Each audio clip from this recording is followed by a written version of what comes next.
पूरे उत्तर प्रदेश का अब तक का जिस तरीके से बैरिस्टर असदुद्दीन ओवैसी साहब का जो रोड शो हुआ था, बाबतपुर से लेकर के आजमगढ़ तक, वो हिंदुस्तान का अब तक का उनका सबसे बड़ा रोड शो था।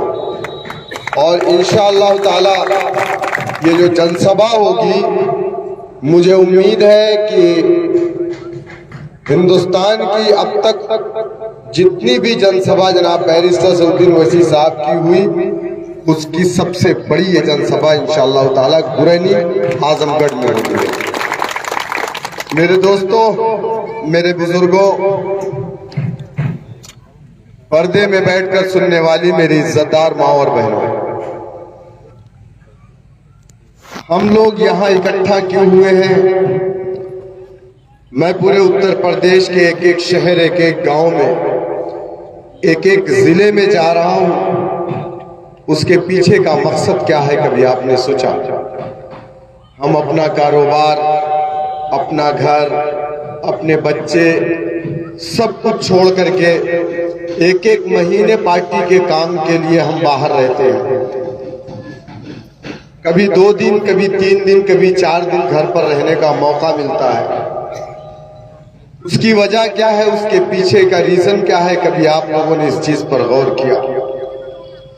आपको मालूम है कि हमारा देश एक जमहूरी मुल्क है, और जमहूरियत की सबसे बड़ी ताकत क्या होती है आप जानते हैं?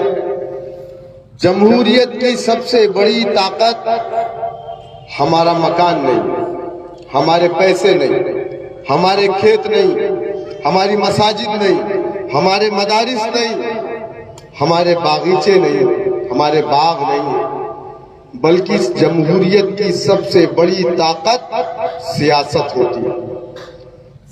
और 1947 में हमारे बड़ों ने एक फैसला लिया था, आजादी के बाद दिसंबर के महीने में, कि मुसलमान अपना कोई सियासी प्लेटफॉर्म नहीं बनाएगा।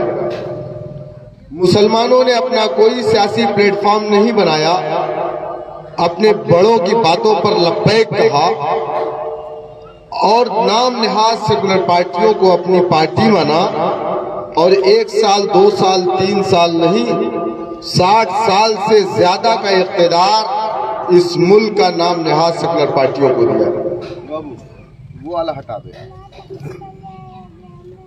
60 साल से ज्यादा इस मुल्क का इख्तिदार सेकुलर पार्टियों को दिया। लेकिन आप मुझे बताइए कि इस देश के अंदर मुसलमान आज सबसे ज्यादा पिछड़ा क्यों? रंगनाथ मिश्रा कमीशन की रिपोर्ट, सच्चर कमेटी की रिपोर्ट, कुंटू कमीशन की रिपोर्ट, गोपाल कमीशन की रिपोर्ट, महमूदुर रहमान कमेटी की रिपोर्ट है कि मुसलमान इस मुल्क के अंदर दलित से बदतर जिंदगी गुजार रहा है। आजादी के बाद इस मुल्क के अंदर सरकारी नौकरियों में हमारी तादाद 30% थी। मौजूदा वक्त में सरकारी नौकरियों में हमारी तादाद 1% भी नहीं। कभी आपने मुहासिबा किया? कभी आपने सोचा कि ऐसा क्यों है? कभी आपने सोचा कि आपके इलाकों में अच्छे स्कूल क्यों नहीं? आपके इलाकों में अच्छे अस्पताल क्यों नहीं? आपके बच्चे सरकारी नौकरियों में क्यों नहीं? आपका बच्चा IAS IPS क्यों नहीं? आपका बेटा दरोगा CO क्यों नहीं? कभी आपने सोचा? कभी आपने सोचा कि सरकारी दफ्तर में आप जाइए, चक्कर काट करके आइए, बड़ी मुश्किल से आपको शायद 2-4 दफ्तर काटने के बाद कोई एक मुसलमान मिल जाए? कभी आपने सोचा? नहीं सोचा, क्योंकि आपने सिर्फ एक काम किया। बीजेपी और संघ परिवार मजबूत न होने पाए, उसको रोकने के लिए आपने नाम नेहाद सेकुलर पार्टियों को वोट डाला, और उसी बीजेपी की हार में आपने अपने रोशन मुस्तकबिल की कल्पना की, उम्मीद की। लेकिन ये समझ लीजिए आप, हिंदुस्तान की जो सांसद भवन है, हिंदुस्तान का जो पार्लियामेंट है, हिंदुस्तान की पार्लियामेंट में 543 एमपी होता है। कितना? 543 एमपी। और 543 एमपी में 131 एमपी SC ST का होता है, यानी उसका ताल्लुक दलित समाज से। 131 एमपी अगर मुसलमान के जीत करके हिंदुस्तान की पंचायत, सबसे बड़ी पंचायत में चले जाएं, तो मुझे नहीं लगता है कि मुसलमानों को अपनी कोई पार्टी बनाने की जरूरत पड़ेगी।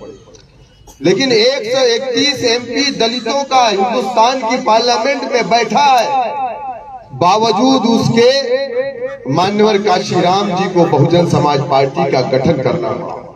कभी आपने सोचा क्या?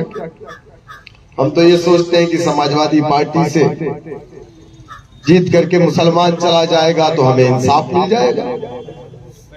समाजवादी पार्टी से, कांग्रेस से, BSP से, यानी हम BJP को हरा देंगे, मुसलमान जीत के चला जाएगा, हमें इंसाफ मिल जाएगा। दलितों ने अगर इसी बात को सोचा होता, 131 दलित सांसद होते हुए, और वो सीटें रिजर्व है हिंदुस्तान में, हमेशा हिंदुस्तान की पार्लियामेंट में उतना रहता है, हमेशा सुरक्षित सीट पर जीत करके जाने वाला दलित का बेटा होगा। लेकिन बावजूद उसके इसी आजाद भारत में दलितों के साथ अत्याचार हुआ, अन्याय हुआ, नाइंसाफी हुई, जुल्म हुई, ज्यादती हुई। इनके कमर में झाड़ू बांधे गए, इनके गले में मटकी लटकाई गई ताकि ये जमीन पर ना थूके। झाड़ू इसलिए बांधे गए ताकि इनके पैरों के निशान ना रहे।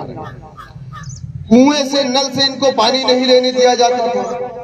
कहते थे कि कुआं नापाक हो जाएगा, नल नजिस हो जाएगा।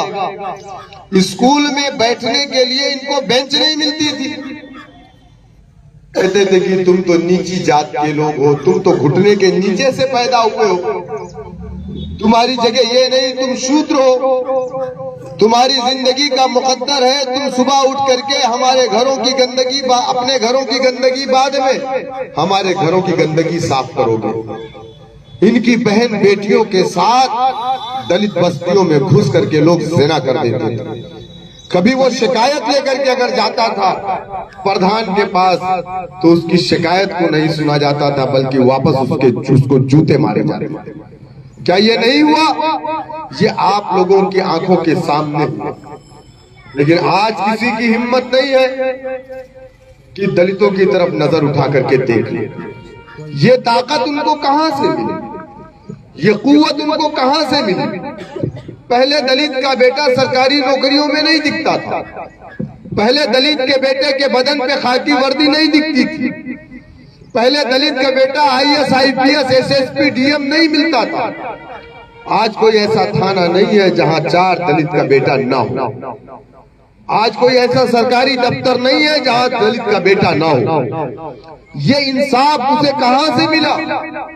ये चीजें जो उसने हासिल की, कहां से हासिल की और कैसे हासिल की? 130 MP हिंदुस्तान की पार्लियामेंट